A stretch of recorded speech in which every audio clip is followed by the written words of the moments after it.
Right, so it seems that everyone who's played Wuthering Waves 3.1 is depressed and very sad now. I have not played it yet. I'm glad I haven't, because I would be crying and I wouldn't have made this video. So, today, we talk about State of Play. Welcome, this is Frame Perfect Input, where I talk about games and hobbies, and that's about it. Let us begin. Let's start off with the first one that comes to mind, which is Dead or Alive. If you know that game, you know that that game kind of left off on a very weird note with Dead or Alive 6. And they're currently making Dead or Alive 6 Last Round, which is basically, to my knowledge, like a bunch of DLC bundled up into a final version of the game. So, yeah, that's what they're doing right now. Over here, it's about 50 bucks, almost 60 bucks New Zealand. Probably in the US, probably less, because, you know, that's how currency works. But yeah, Dead or Alive Last Round for Dead or Alive 6 is coming out.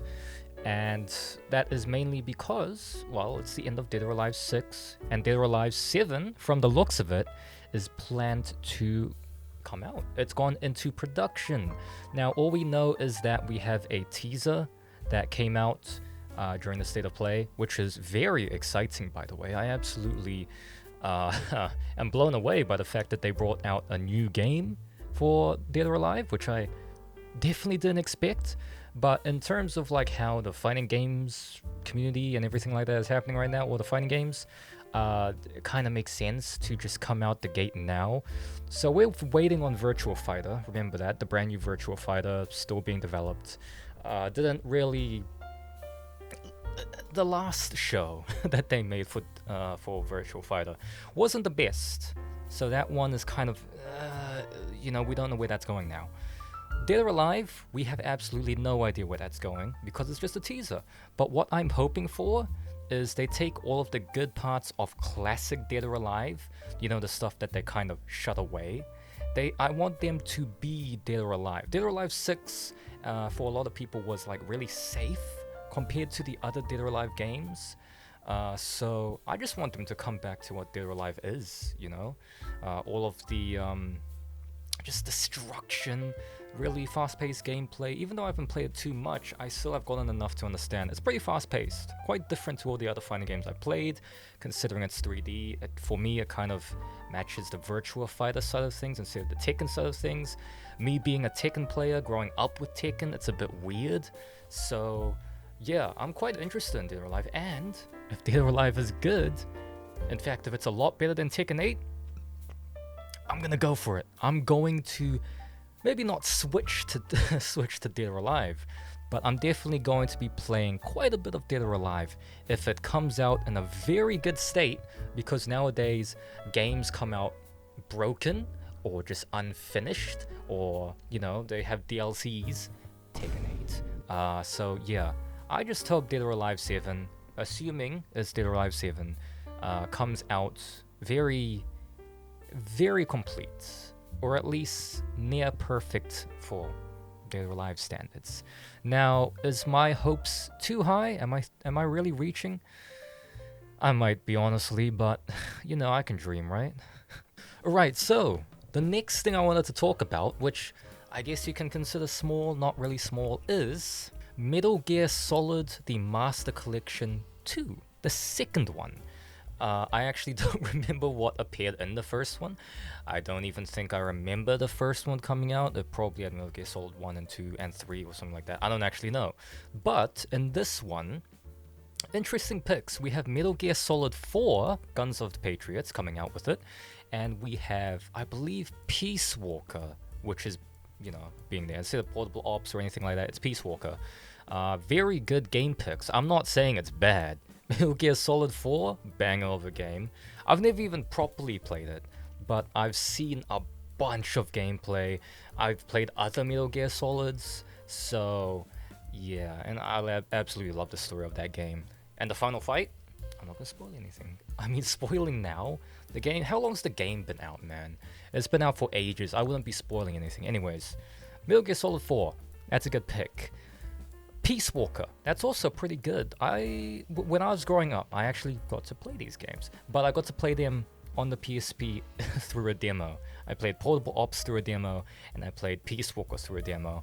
And I would play those games over and over and over again because it was super fun. Especially, I believe, Portable Ops because it had specific missions you can replay. Anyways, back to the matter at hand. We have that Master Collection Volume 2, and it has Metal Gear Solid 4, and it has Peace Walker.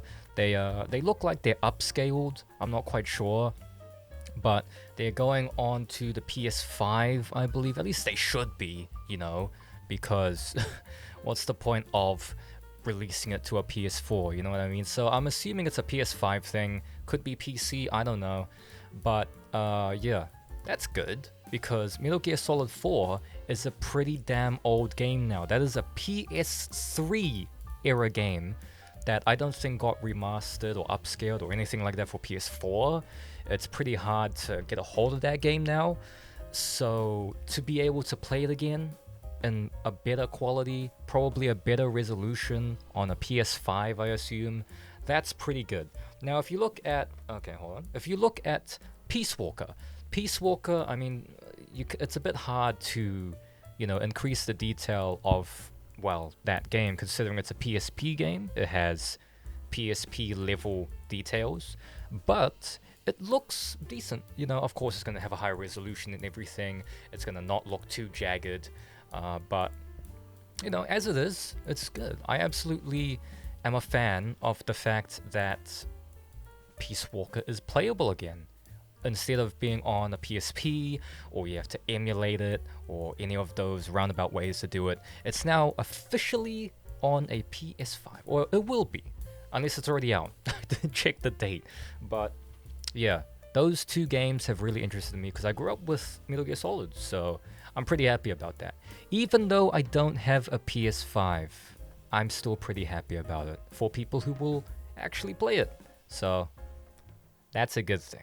So, the last thing that I wanted to talk about, which I don't have all the information on this yet, but this is off the top of my head, but God of War, if you watched the State of Play, and you watched all the way to the end, you would know that God of War is getting a remake. Not a remaster, but a remake of God of War 1, 2, and 3, which is completely out of left field for me. I did not expect God of War 1, 2, and 3 to be remade. I don't know how they're going to do it.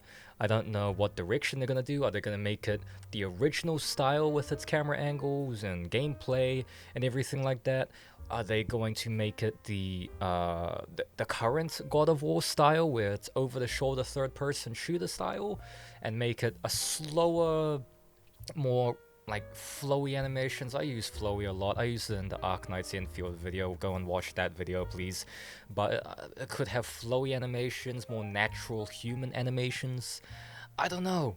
We have no idea. At least that's what I think. We have no idea. I saw a render for a different God of War game. Maybe it was the same God of War game. I'm not entirely sure.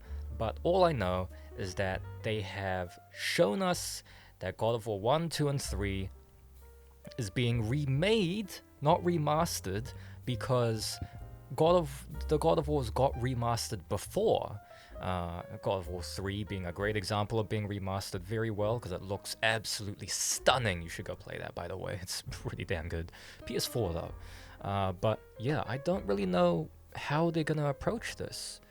Again, came out of left field for me. I didn't expect this, but of course I didn't know what to expect, because if you've been following God of War, you would know that the current God of War story ended with Kratos, you know, being... Would this be a spoiler? Okay, potential spoiler. It ended off with Atreus leaving, his son, or Loki, whatever name you want to go for. He left, and now Kratos is a good god. He's viewed as a good god. You know, he's become what he wanted to become in this part of the story. So at that point, I was like, okay, God of War is done. I don't know where this is gonna go, but turns out they're going to remake the previous God of Wars, and I am really interested in where they're gonna take this. So yeah, they just announced that it was in development. They just started development, so who knows how long it will take. Might take us 2 years, might take us 5, might take us 10. 10 seems insane, but still, it could take us 10 years to actually get that. So, you know, we can still dream and wish and think about what the heck we want from it.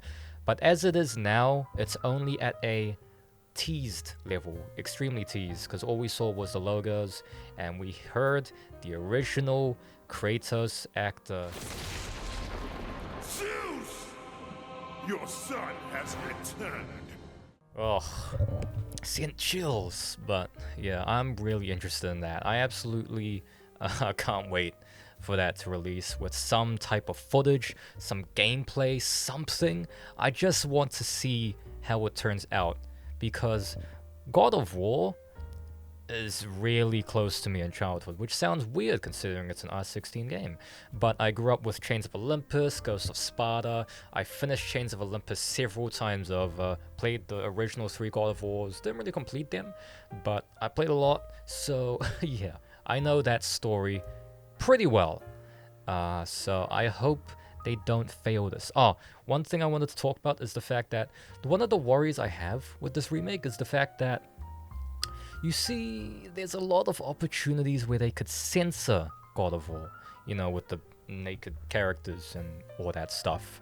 So I am actually really intrigued what they're going to do, and I really hope they do not censor, you know, how God of War was originally, because that would absolutely suck.